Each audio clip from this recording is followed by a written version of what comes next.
from Cagnina with NinjaTrader. Let's do a quick, we're going to start in a few minutes here. Let's just do a quick sound check. Good morning / afternoon / evening, wherever you're at on God's green earth. Oh, this is problematic. Hang on a second. All right, how about that?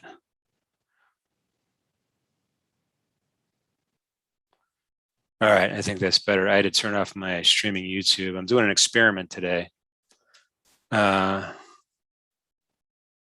experiment is seeing questions in real time on YouTube, at the same time seeing questions on Zoom real time. All right, so let's get a last confirmation. You guys could see the screen okay. Just a candle chart, lower left, and then the website on the right. Give me a thumbs up, guys, if we're good. I'll be right back in 30 seconds.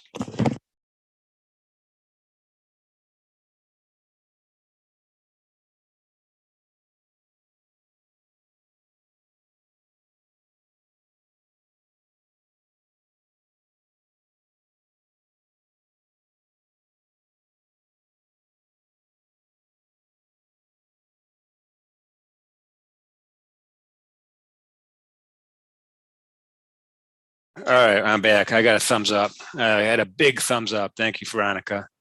Appreciate that. Is it 12 o'clock yet? We'll wait another minute. Herb says hi. Jim Herb, that is. Interesting. So now I'm getting smarter. I mean, incrementally. Nothing to write home about, but I'm getting a little smarter. Now I could see two chats, which I didn't see before. I didn't think of, hey, go to the YouTube channel at the same time you're going to the Zoom. But man, I am like on my game now. So at least for now.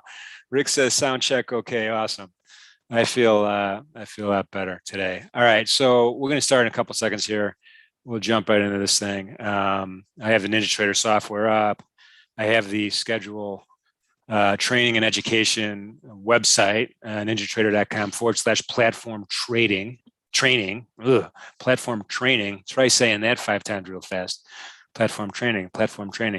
And I have that the URL up there.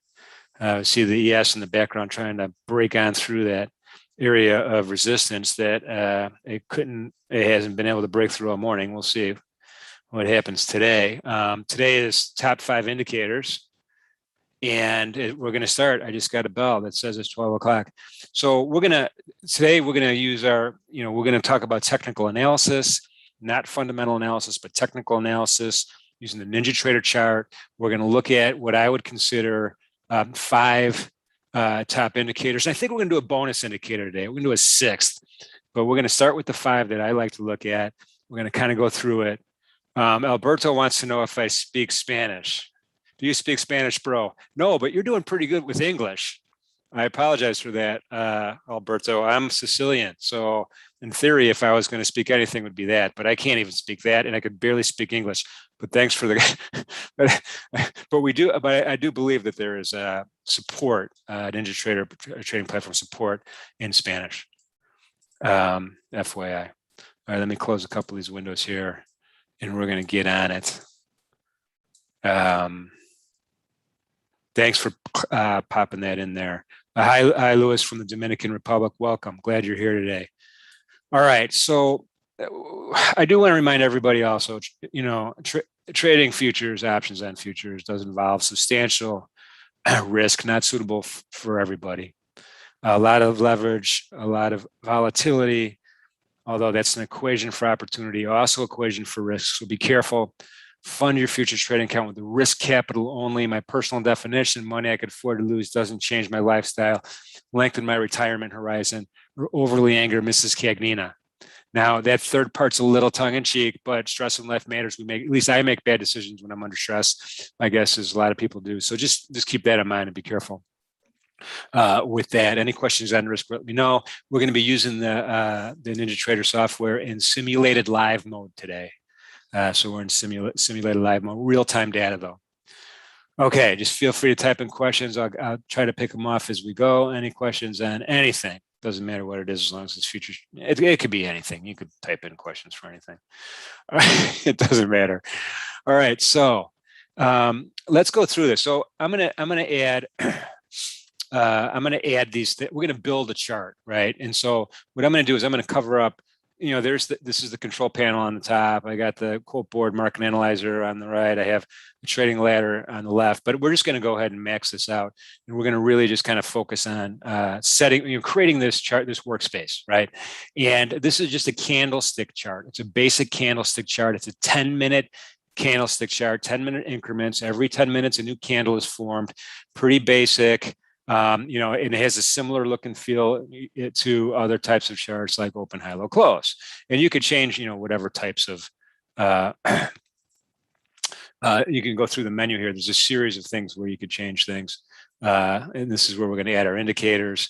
And I'm going to kind of teach you some shortcuts and all that stuff on how to do all that. But on the candlestick itself, it looks really similar to open, high, low, close. It's just that the middle part is filled in. So this is open, high, low, close chart. And the middle part, when I say the middle part, it's between where the bar opened, where the bar closed, where the bar opened, where the bar closed. That's filled in with the body of a candle, right? And if it's an up movement, then it's going to be green. Oops, if it's an up movement, it's going to be green. If it's a down movement, it's going to be red. So it's kind of basic, but we're going to add some indicators right now to this thing. And the first thing I want to do is, oh my God, Bernadette right out of the gate. Hang on. Hey, hold that thought, Bernadette. First thing I'm going to do is add an oscillator. Okay, and I'm going to right click. You right click on. It does a lot of stuff on. You could duplicate charts. You could get a sub menu here. I'm going to click on the indicators area here, and I'm going to add an oscillator. And an oscillator is something that typically kind of moves around.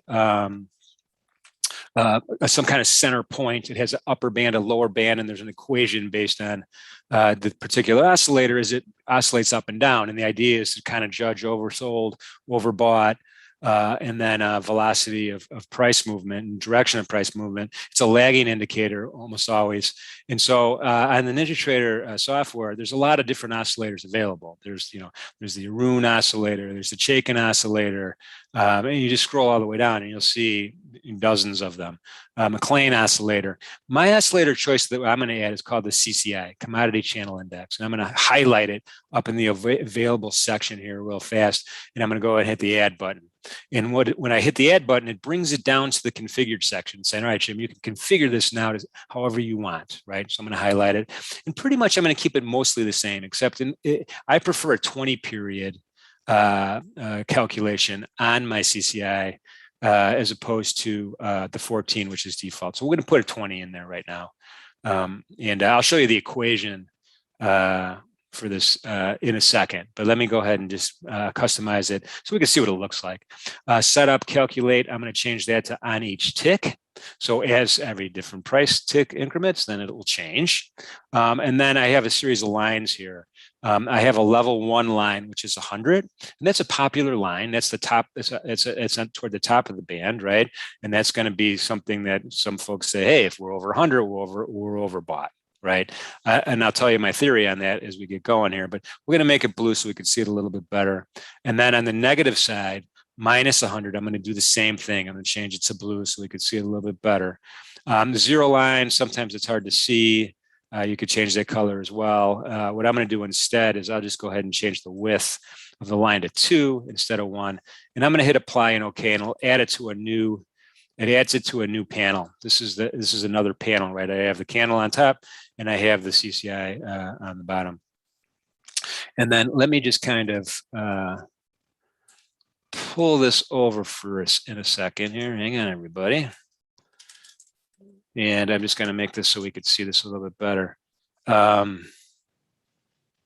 with me, I think why I cut and paste this. Okay, let's move this over. Hopefully you can see this. So CCI is the one we're talking about. MACD is another popular one. RSI is another popular oscillator, and it's personal preference, in my opinion. Whichever one you think works better for you, whichever one you like more. The calculations are all a little different. For the CCI, here's the calculation, if that's interesting at all too. It's the typical trade price minus the 20-period simple moving average of the typical trade price, where typical trade price is defined as the high plus the low plus the close divided by 3, right? And then that's the typical definition of typical price. And then you're going to divide that by the denominator of a constant, which is 0.015 times the mean deviation. And so that's the equation for the CCI. That might be less important knowing the details of the equation than what to look for when you apply it. But I thought I would just throw that out there. You could easily Google CCI equation, you're going to get it. Commodity Channel Index. Okay, so what do I look for in this? Well, I want to see a couple things that we're going to look for. And one of the things is this idea of the zero line. So here's the zero line, and you can see my gold line it oscillates up and down. It oscillates from a low to a high to a low to a high to a low to a high. And the original idea of the CCI was, hey, if we're over a certain number, and a lot of traders define that as 100, then we consider the market overbought. Alternatively, if we're below minus 100, we consider the market oversold. I'm not a huge fan of that idea, but what it does show is when we're over 100, it shows that the market's strong, right? Prices are appreciating. And that the likelihood of a turnaround is less at any given moment. And so when I look at that, I look at the velocity, the steepness of the CCI line, and how quickly it goes from a neutral setting, say 0, to crossing over 100. And then that gives me an indication that, hey, there's a move afoot here. The velocity of the CCI is increasing quickly. Therefore, that suggests that there's upward pressure on prices. And the same is true downward, right? Same is true as downward. So when we see this slope downward, that's quick, that goes from a really high state to a lower state. Maybe it crosses over 100, quicker from this really high extreme 300 state. Maybe it crosses below the zero line quickly. Those kind of crosses, when they cross quickly, in my mind, are important, right? It's an important piece of information, and the information it suggests to me is the market's going to move in that direction. Right now, would I trade off of just this one lone indicator? Probably not. I want more information as I trade, right? I want more stuff to rely on to confirm that the direction is what I think it's going to be, right? So that's kind of like, this is number one. It's the commodity channel index, and I'm going to leave it up there right now. Number 2 is a moving average cross, and so I'm going to add a moving average cross to this particular chart. I'm just going to again right click. I'm going to go to indicators. And I'm going to use simple moving average. There's all sorts of different kinds of moving averages, right? There's exponential, there's Hulls, there's Wells Wilder, there's double, there's triple moving averages. All of these things are options here on the NinjaTrader software. And it just depends on what your cup of tea is. But I'm a simple guy, and the older I get, the simpler I become. So I'm going to use a simple moving average. And what I'm simply going to do is I'm just going to find it right on this list. And that's SMA. It's abbreviated SMA right there, simple moving average. And I'm going to go ahead and just double click on it. And I'm going to add my first component of my cross. My first component of my cross is I'm gonna go ahead and select it once it's configured down here, and I'm gonna change this one. I'm gonna make this one a slow moving average, and I'll talk about what the difference is between fast and slow moving averages, and they're relative to each other. So we're gonna make this a 26 period. I have the 10-minute chart here. I'm gonna calculate on each tick, and I'm gonna change the color to something that a darker color, so blue. We'll change it to blue, and I'm going to hit apply and OK. Now I've put this 26 period simple moving average on the chart, and simple moving average is exactly what it is. It takes 26 data points and it averages it with no, it's not exponential. It's not, not a fancy equation, but just a simple moving average. And that's all I have right now. Now I want to add the second moving average, which is going to complete what's called a moving average cross. So I'm going to right click again on the chart. I'm going to go to indicators, and then I'm going to go ahead and add a second instance, right? I'm going to go to available. I'm going to scroll down to SMA, double click. I'm going to add a second instance. which is configured down below. I'm going to highlight it and I'm going to change this to 6. This will be my fast moving average, right? And when I say fast, I'll change the color to red too to make it more clear. In other words, the 6 period or the fast moving average is affected by recent price changes quicker than a slow moving average, which calculates 26 data points instead of just 6 data points. That's why we say fast versus slow. And I'm going to hit apply and I'm going to hit OK. And so you can see there's a red line. It's kind of jaggedy, right? It's not as smooth as the 26 because it's again, less data points to create the moving average. It moves quicker, is more sensitive to price.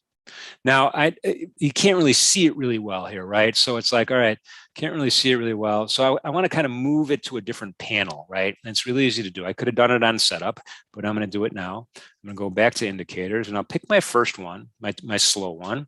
And I'm going to say, I'm going to change it to panel. I'm going to change it to new panel and I'll hit apply and OK. And it brings it from the chart down to the bottom. So it's, this is panel 2, this is panel 3. And so I'm going to do the same thing with the fast.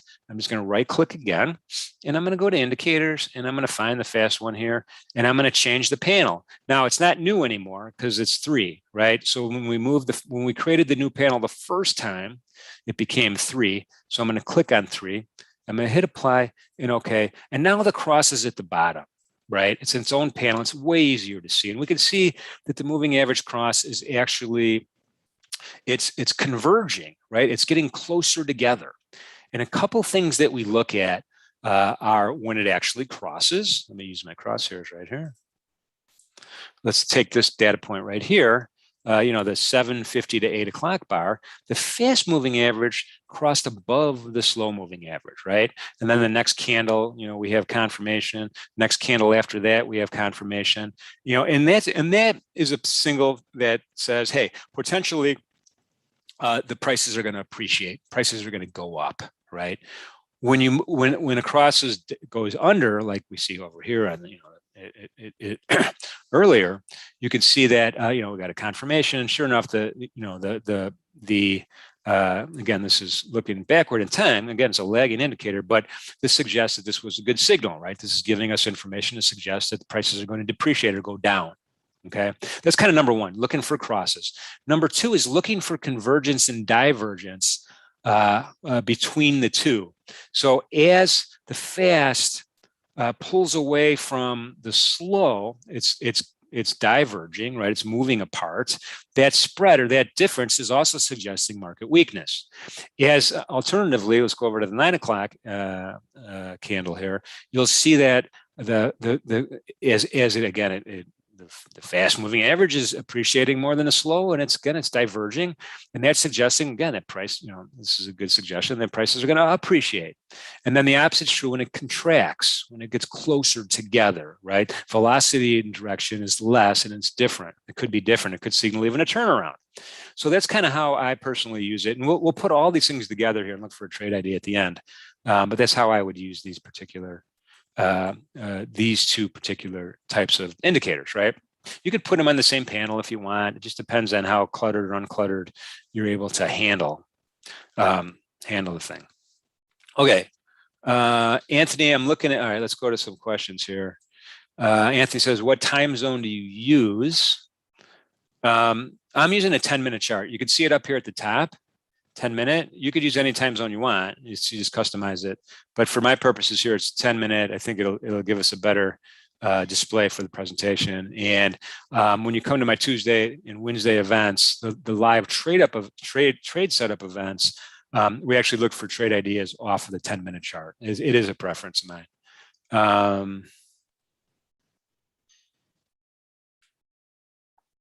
Bernadette, that's a great question. I do not know the answer to that, but I'm going to write this down on my notepad here, and I'll read your question in a second. Bernadette asks, so if you ever want to know the details of any particular candle, you just move your crosshairs on the candle, and you use the mouse roller in the middle, right? Most mice have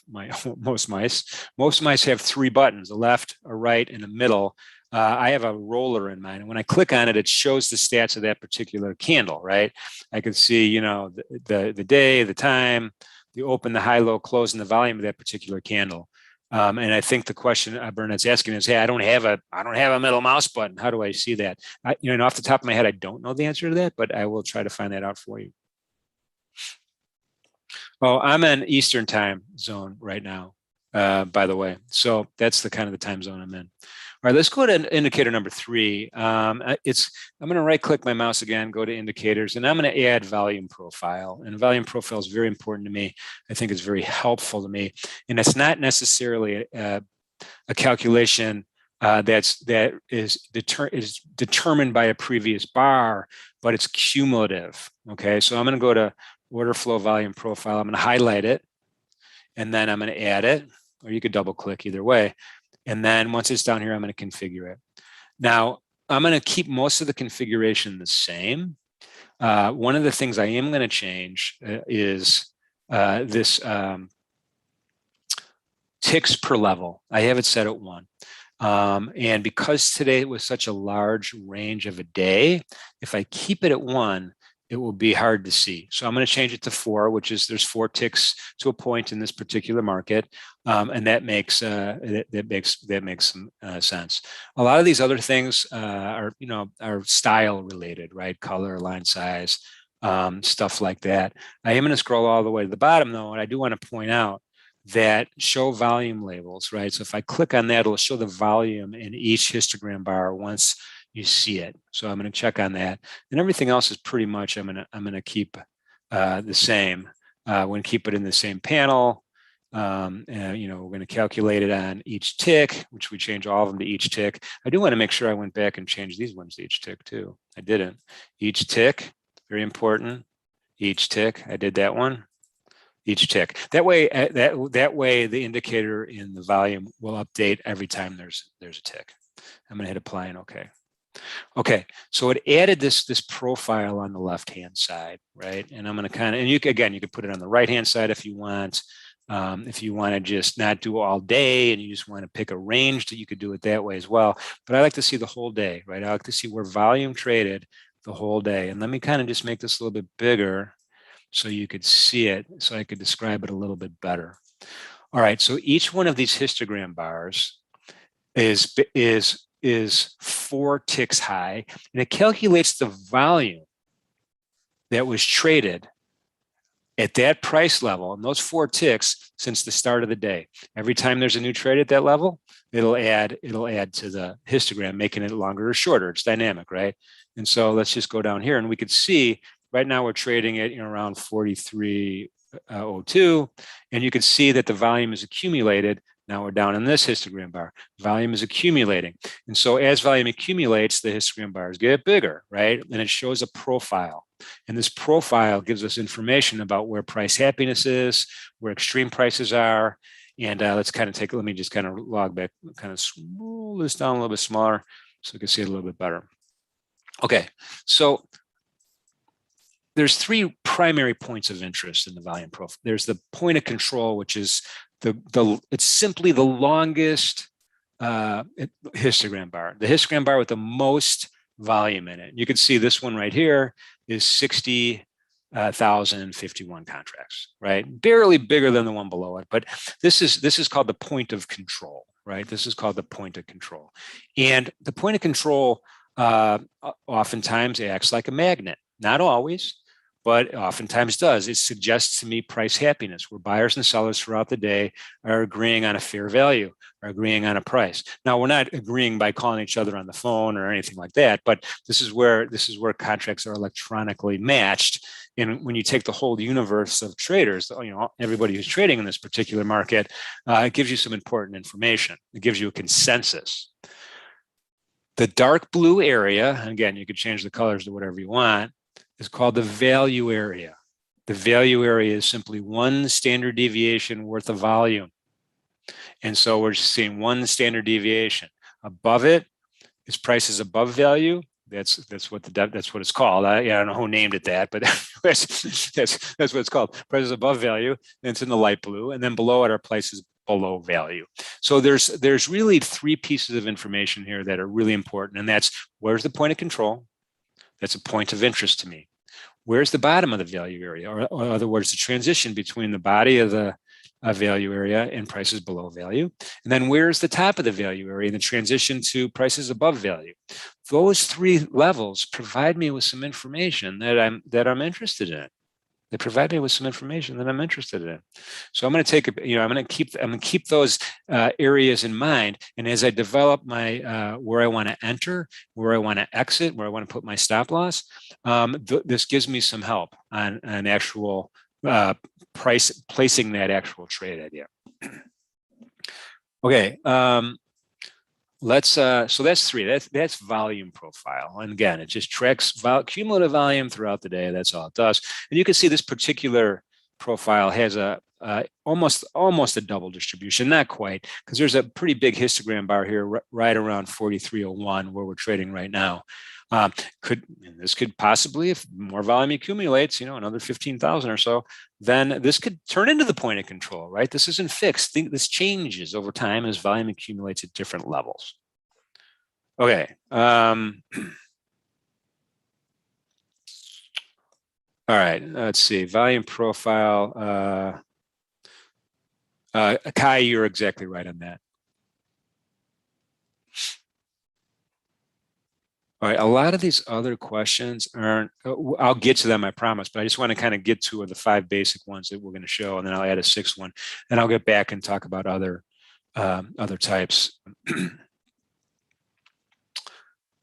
Bernadette does have a great question, though, on moving average cross that I missed. Is there an indicator that will plot only the difference between the two SMAs? I believe the answer to that question is yes. But then again, once I set it up, it's fixed. I save the workspace. I don't have to do it again. I'm going to write this down. I don't do it that way, so I do not know. But it would be called cross or moving average cross. I'm not going to waste everybody's time trying to find it. I'll find the answer to that as well. It might be, but again, you could create a strategy around a moving average cross with the NinjaTrader software. But I went ahead and added it manually.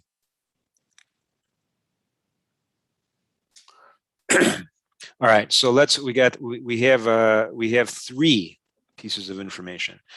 Now the 4th thing I want to add, it's not even an indicator really, but it's important for me. So I'm going to go ahead and right click, and I'm going to add the prior days open, high, low, close. I'm going to add that. I'm going to select it, and I have the opportunity to show yesterday's close, yesterday's high, yesterday's low, and yesterday's open. Now, I'm not that interested in yesterday's open, so I'm going to unselect it, right? And since this is yesterday's data, it's open on bar close is fine. And I'm going to scroll down and I want to look at the color so I know what I'm looking at. Yesterday's high is green. So if I see a green dash, that means, hey, that was yesterday's high. Yesterday's low is red, and yesterday's close is purple. So let's go ahead and apply and hit that. Okay. All right. So this is giving me some more areas of interest. And we can see here, yesterday's low is below today's low. That's kind of interesting, and I'll tell you why a little bit later. Yesterday's close is at the top still, right? So we've been trading below yesterday's close all day long. And then if you go further up, yesterday's high is way up here at 59.5. Okay, not even close to that right now. So a couple more areas of interest is exactly that. Now we're kind of in the middle of the range today. So this is probably going to be less important to me as a point of interest today, because again, I don't have a realistic expectation that we're going to get to 43.36 at this point in the day. Same thing down below. I don't have a realistic expectation we're going to get down to 42.69 today. We could, and oftentimes, who knows, but we could. Oftentimes, though, these areas of interest are within the actual profile itself, and it gives us some meaningful information as well. So that's kind of the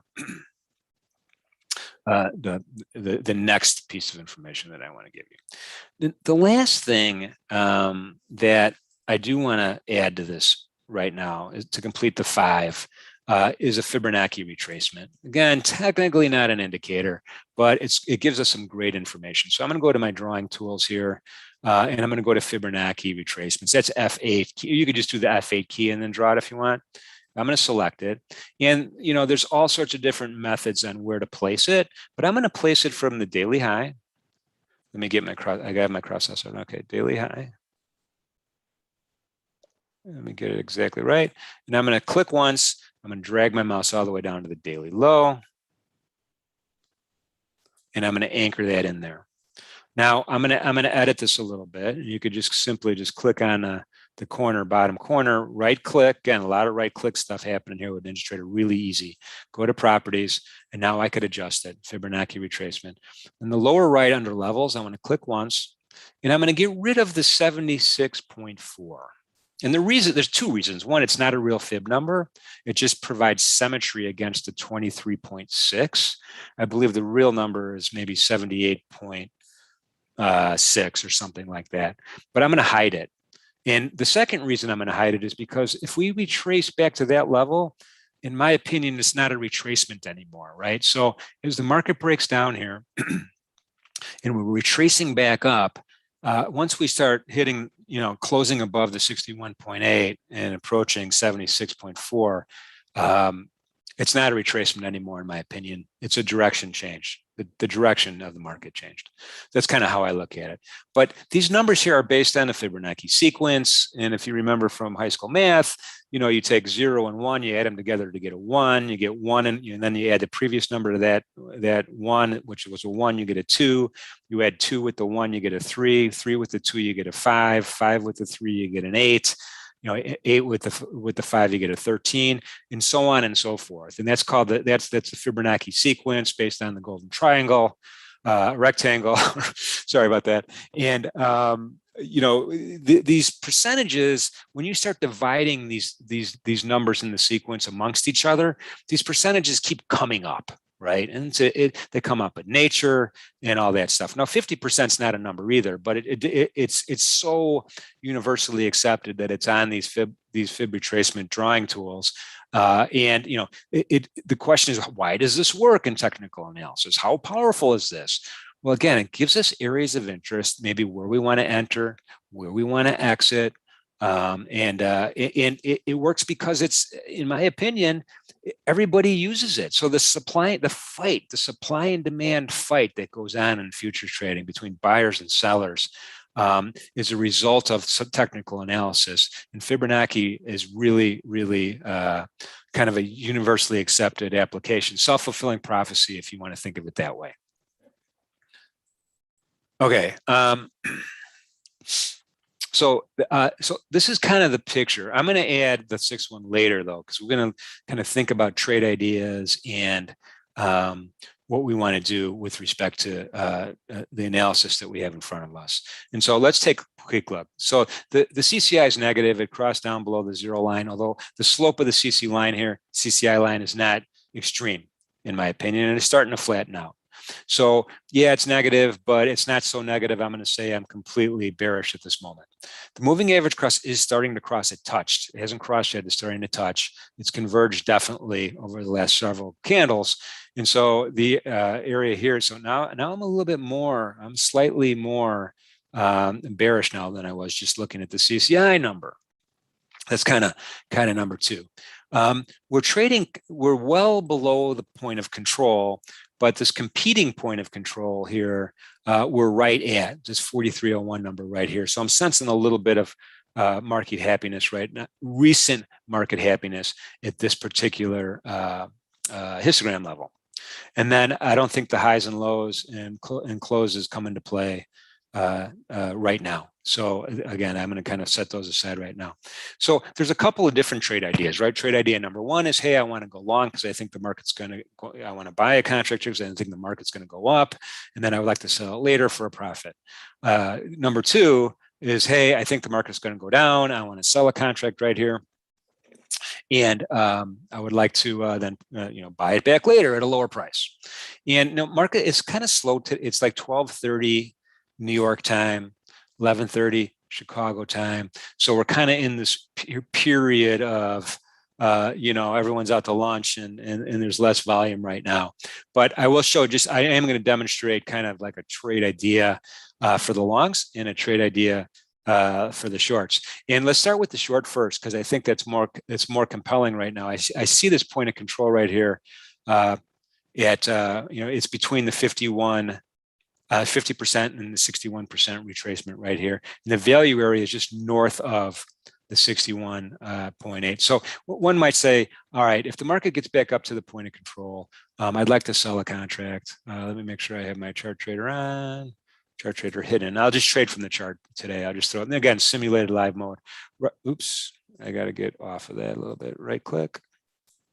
Oh, I have the wrong account selected. Bear with me. Bear with me. Let me make sure I have an account selected. There we go. That might help a little bit. Chart trader hidden again. So again, I'm going to go back here. I'm going to right click and I'm going to just say sell limit. And again, we're in a real-time practice account, so this didn't really go to the exchange, but real-time data. So what I'm saying is, and this would be a conservative trade entry, right? We'd have to be patient. We'd have to wait. And I would say, hey, if the market comes up here, I want to sell a contract pair. This is if I wanted to be more aggressive, then I would use this competing point of control, which was between the 38 and 50, and say, okay, I want to get short here. I think this is going down. But because the CCI isn't very extreme, and because the moving average crosses is very extreme, I'm going to say no to that. So we're just going to wait. From a stop loss point of view, okay, so we have a couple more areas of interest. We have the top of the value area at 43.16. We have that 61.8% number right there. And then we have some contemporary highs, right? Contemporary highs up here. And I'm going to suggest that, hey, there hasn't been a close. Let me draw a rectangle here. If you've seen me before, you know I like rectangles. And so I'm just going to draw a rectangle real quick. And what I'm going to do is I'm going to draw a box and say, hey, this is potentially an area. Of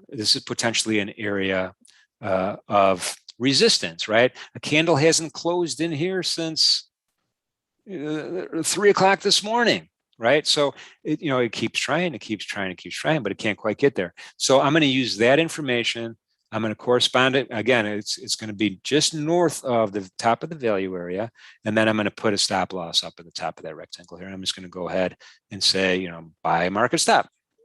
Okay. So now I have two of the components for a short trade idea using the information that's available to me right this second.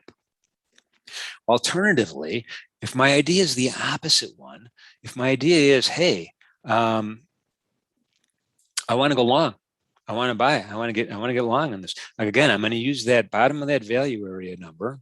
But let me draw another rectangle too, just to kind of be even-handed here in my presentation. I don't want to be discriminatory between long and short right now, but I'm going to go ahead and draw another rectangle, and I'm going to say, hey, this is support, right? We haven't had a candle close in this area for a long period of time, right? So again, my long trade would be, and this would be a little bit more aggressive. Right click to entry. I would want to buy there. Again, this is my opinion, my suggestion. And then lastly, where am I going to agree that I'm wrong, right? Where do I want to have my stop in if I do go long at that particular market? And then I'm going to rely on the candle for this one because, 0 is a long way away right now. And it would be kind of a pretty big risk profile on this particular trade. So I'm going to really look at this low of this candle right here. And we'll go ahead and do a sell stop, right? That would be the opposite. If we were long, we want to have a sell stop in. And so that's just kind of roughly a trade idea, a couple of trade ideas as we see it right now. Again, we're in the middle of the day. Things are kind of slower. By the end of the day, another hour from now, things are going to be moving most likely a lot faster, and we could reevaluate where we're at. Let me take a peek at some of the questions here. Louis, hi from Texas. Welcome. Glad you're here. Andre says the fast simple moving average 6 is also tick. Yeah. So what that does when you set these indicators to change on every tick, it kind of keeps it. You don't have to wait for another. You don't have to wait for another bar to close before you get more information. You get this information in real time. So every single one of these should be set to each tick. If I forgot one, I apologize. I think we're good here. Aha. Open high, close doesn't matter because it's yesterday's data. It doesn't matter. Okay. So great question though. Thank you for that. Let me scroll back up in here into the regular chat here. The Zoom portion of the chat. Lewis is asking about tick charts. Yeah, you could do it with tick charts. I'm not a fan of tick charts. Just so you know, I mean, I'm literally, I prefer some time-based series instead of some performance-based series like you would get on a tick chart or a volume chart. You can customize your tick charts. You're not limited to 100, 200, 300, 400. You can customize them if you want. And there's, I'm not suggesting it's a bad strategy to use tick charts. I just, that's not my thing. That's not my strength. So I'm going to stay away from it. I'd prefer, again, I want to look at the consensus of the market. And let me see if I got a daily chart anywhere that I could just kind of show you what I mean by that. Overall, what's the state of the market here? Are we bearish or bullish? And so, the first thing I do in the morning is I pull up a daily candle chart, right? And this is a daily, not a 10-minute. And, I say, what's the 50 period moving average? And there it is in red. And then I'll take a look at what's the 100 period moving average. And then what's the 150? And so right now we're trading between the 100 and the 150. And I have a rectangle down here, again, another rectangle saying, hey, this is clearly an area of support, right? We cannot close, a candle cannot close. They could penetrate it, but it cannot close in 1, 2, 3, 4, 5 times. Will we close in here now? If we do, I'm going to have to adjust my rectangle. But I don't know. This day is still moving. You can see I had a Fibonacci retracement for the recent high to the recent low. And I'm using the all-time high right now to the recent low. And that's giving me my fib lines. And we're far away on a daily point from 23.6. The last thing I noticed was a symmetrical triangle. And what I did was I connected the tops of the wicks and then the bottoms of the wicks and just added these lines manually. And it gave me a symmetrical triangle. And what we look for there is a breakout or a breakdown or a break up. And I just want to keep track of that as we go. So that's kind of number one. First thing I do, and then the second thing I do, I'm gonna look at this particular chart. We go into a real lot of detail on this on our Tuesday and Wednesday live S&P setup events, which I think we cut and paste the website for you there a second ago. I'll do it again if I could actually find the page, which I can pretty easily, and I'll go ahead and just paste this into the panel here, and then. I'll paste it into the. I can't do the chat because I'm not signed in. I'll ask my colleagues to paste that into the YouTube chat. But basically, we'll go into the detail on that. And so, someone asked about the exponential moving average. So Michael asks, why would you use the EMA exponential moving average of the SMA cross for any reason? I think the EMA is a very valid. So it's a different type of moving average, right? An exponential moving average places more weight on the recent part of the data series than it does on the older part of the data series. So if you go back in time, the recent price action is going to be more skewed than the older price action when you use an exponential moving average. And you could use an exponential moving average cross. In my mind, if you are going to use that instead of the simple moving average, then you're going to look for trade ideas that are a lot quicker. Again, that's my opinion. I'm patient. I'm slow. If we get one trade off this hour, I'd be happy with it. And that's just kind of the way I roll. But you could certainly experiment with different types of moving averages for your moving average crosses for sure. That's not necessarily a bad strategy. But again, this is kind of like how I roll really easily, really simply. Okay, can you have both of those trade ideas active at the same time? Yeah, I mean, I'm in a sim account right now, but absolutely. That's the beauty about, there's a beauty about futures trading is, as long as, you're adequately capitalized, and remember, risk capital only, I could keep adding orders, just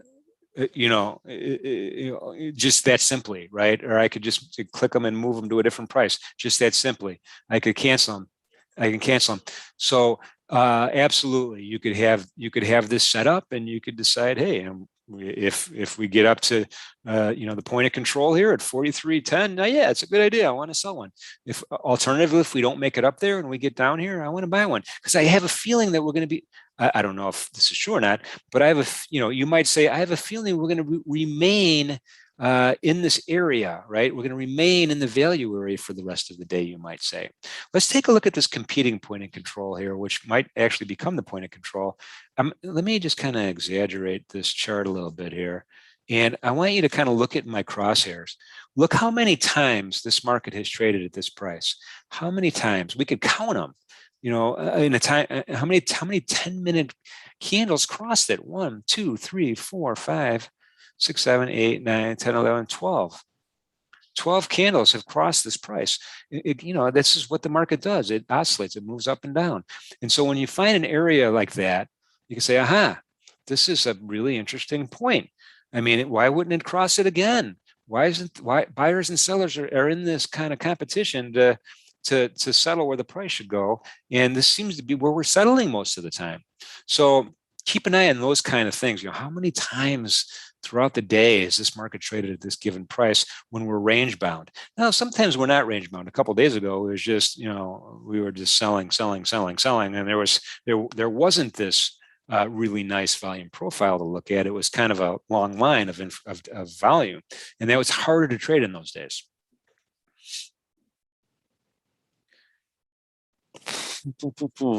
Okay. Let me just see if there's any other questions I missed.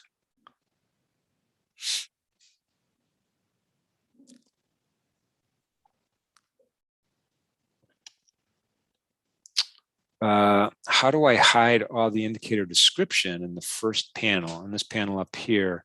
Well, these are my trades, right? I could turn off Chart Trader and just use the trading ladder to trade, and I wouldn't see these on the chart. I like to see them on the chart. I think it helps me. You could hide anything that you want to hide, and then you could customize the volume profile so it doesn't show everything. It doesn't show, for instance, this number here, 8616, 4816. You could hide those through just the setup on the actual, again, right click, go to indicators, and then pick something you want to customize.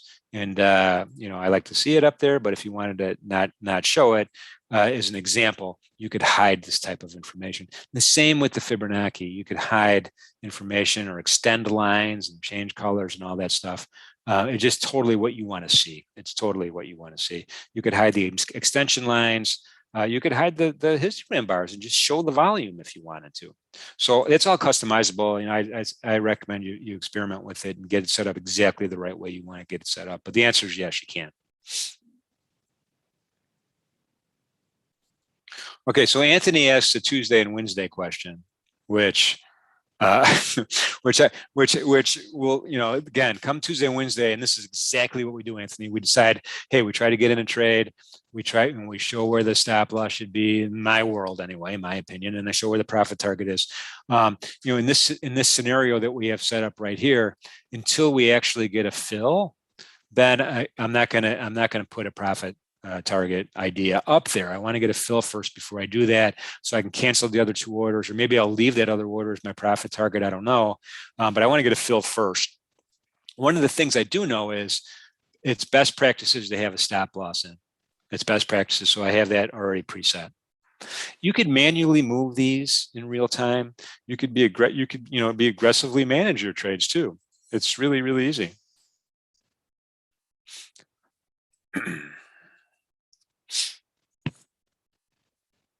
Oh, are you talking about this up here, Kai? I don't know. It's pretty small out of the way. I would not know how to move that.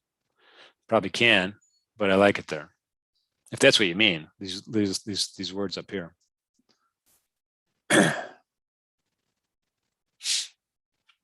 Okay, I think, let me just scroll up here. Just to make sure I didn't miss anything that may or may not be important. Everything's important, right?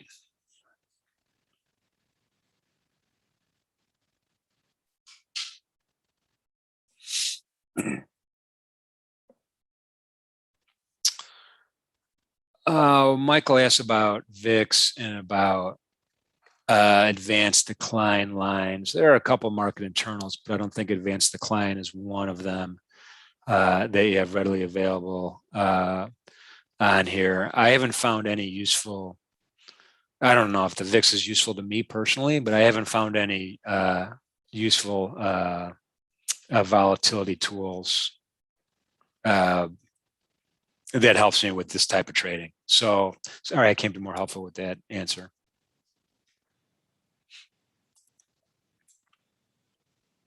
Okay, so again, just to, if you want to, if you're going to customize the a Fibonacci, all you need to do is at the very bottom here or at the very top, either way, just click on it, and it'll give you that little round, you know, hey, you've highlighted it. And then I'm just going to right click, and I'm going to go over to properties. It's going to open up a new dialog box, which has the drawing objects on it. And on the right-hand side, I'm going to go to levels, and I'm going to go ahead and click on levels. And then they're all here. When I clicked on that 76.4, I unchecked visible. Unchecked visible. That's how we did it. You could do it the same for any of these. If you want, you could change the colors of those lines to make them whatever you want. It's that easy. And then opacity, percent opacity, you can make it either darker shades or lighter shades. Text locations, you could change the text locations on there as well if you want. And if you really want to just, and you want to be super precise on your actual highs and lows, you could manually change the start and the end time and end points of the actual profile. Extend lines left does exactly that. Extend lines right does that. You know, we'll just show you real fast. I just extended the lines to the right. So it just depends on how you want to present it. Hopefully that helps.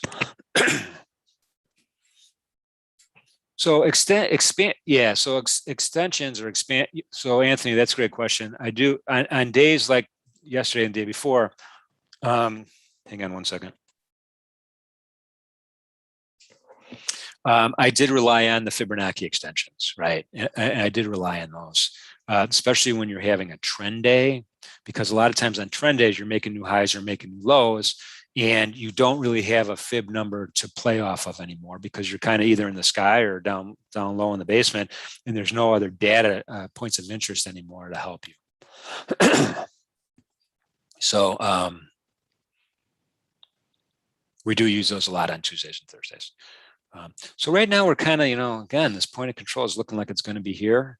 We'll see. The moving average crosses are just going sideways. The CCI is at 0 almost. It's not moving. There's no velocity up or down, not overbought, oversold, or anything like that. And that's to be expected at lunchtime.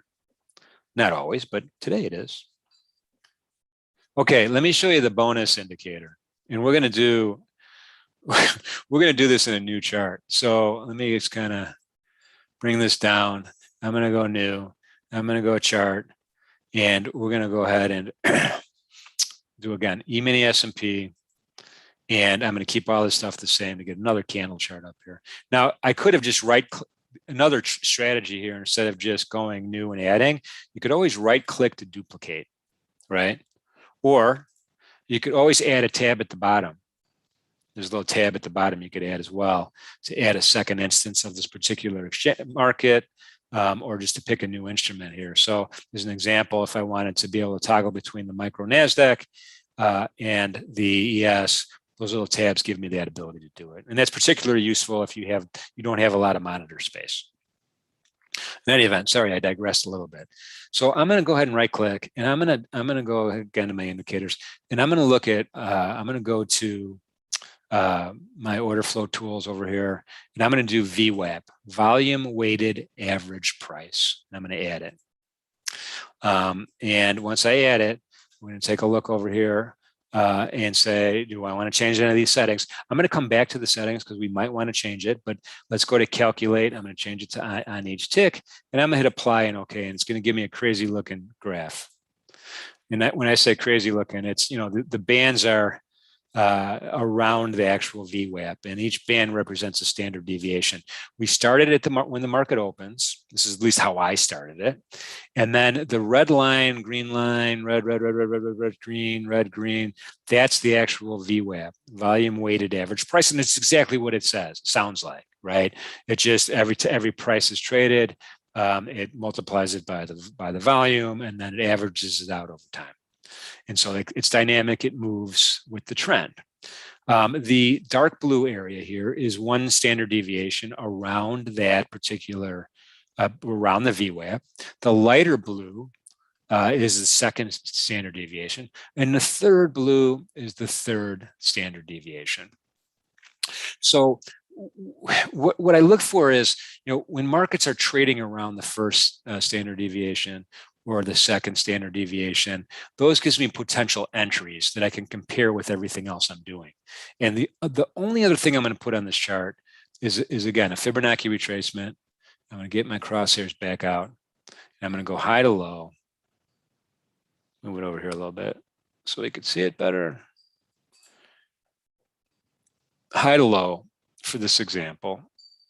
Right click, properties, real quickly, changing that 76, get rid of the clutter, hit OK. All right. So now what I want to notice is, where's the fib line in relationship to the first standard deviation level? Where's the fib line in relationship to the VWAP itself? Where's the V line? Where's the, again, where's the fib number associated with the first standard deviation, and so on and so forth. And this gives me kind of more affirmation. So when I hold these things side by side, and I'll do that right now. Let me just squish this over here side by side, and let me just go ahead and hold my control key down and just drag over my chart. And now I have a picture that I'm painting that gives me more information. Right now we're trading right around that. Right around the VWAP itself. And it's been relatively horizontal since we started talking. And so that's giving me a really good area of interest right now. That's 43.01, right? 43.01. I can come over here, say 43.01. All right, so that's, kind of in the middle of our trade idea, right? And that's not surprising, because we've been kind of hovering around here ever since we started. We haven't broken up or down or anything like yet. So again, we start getting up here to the first deviation. It's like, okay, well, this might be an area of interest. This might be an area where I want to put a stop loss. This might be an area where I want to actually enter a trade. I'm going to compare it with all the other stuff I see going on my main chart, and I'm going to make a decision. So that's the last thing.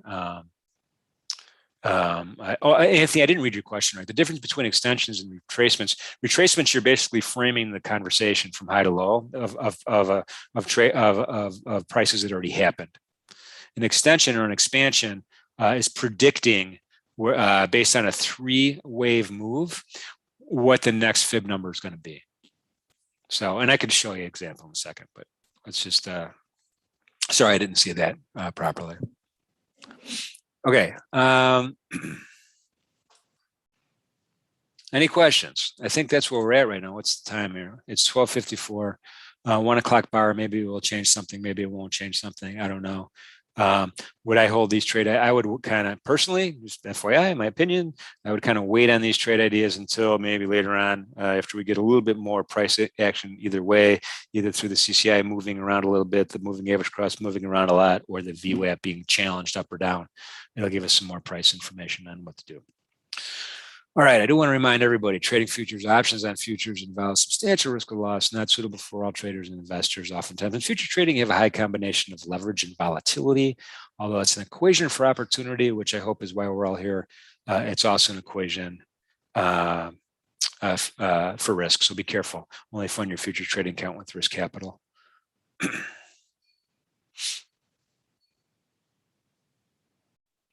Kai, I don't understand your question. I know you've tried to answer it 3 different ways. How do you hide the line levels? Which indicator are you asking about? I'm trying to understand. I'll give you a second here before we wrap it up. All right, the fib retracement. Okay, we'll do it again. I'm going to highlight it so that it's active. I'm going to right click. I'm going to add properties. Click on properties.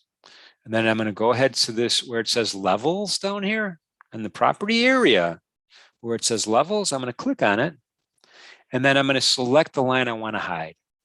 So for instance, if I wanted to hide the 76.4, which I already did, let's hide the 61.8. I click on it, and there's a little thing here that says visible, and just uncheck it.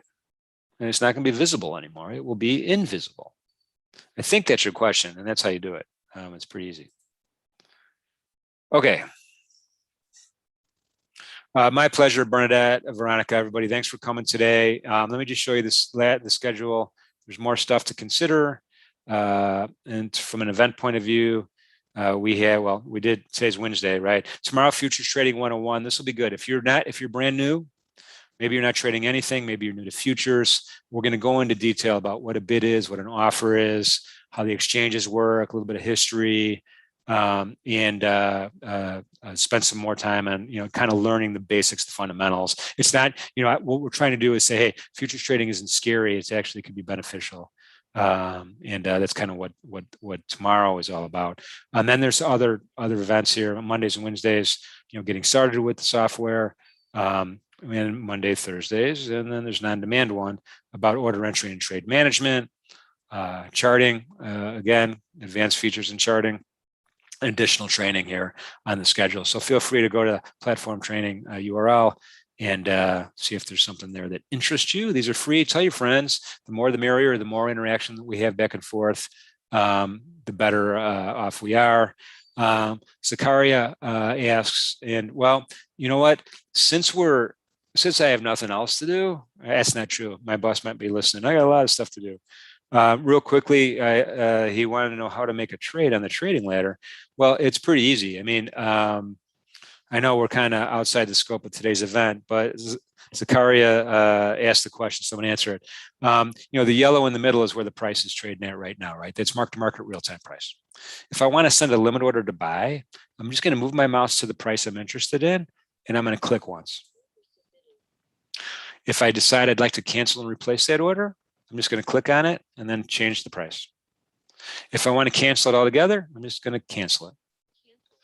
If I want to sell a contract, I'm going to go to the sell side, the offer side here, and I'm going to click once. Again, left click. If I want to change the price, I'm just going to click and click to a different price. If I want to cancel, I'm just going to cancel. It's really that easy. Now, where it gets a little different is if I want to put a stop loss in. So let's say I wanted to I want to go short up here at 07 and I want to put a stop loss in, then I'm going to move my mouse over to, the buy stop area, and I'm going to use the roller of my mouse, the middle mouse button. I'm going to click, and then I'm going to set my quantity, and I'm going to hit 1. That just sent a stop loss market order. So again, stops are middle mouse. Everything else is left. If you want to do a market order button is down at the bottom. Market order to buy is on the left. Market order to sell is on the right. If I want to close and cancel everything, I hit that close button. That's kind of the quick 101 version. And, I'll spend more time with it on Tuesdays and Wednesdays, but I think we're in triple overtime right now as it is. And we're going to go ahead and move forward. So thanks again, everybody. Greatly appreciate it. And hopefully see you next time. And remember, be safe out there and be good to each other. Take care.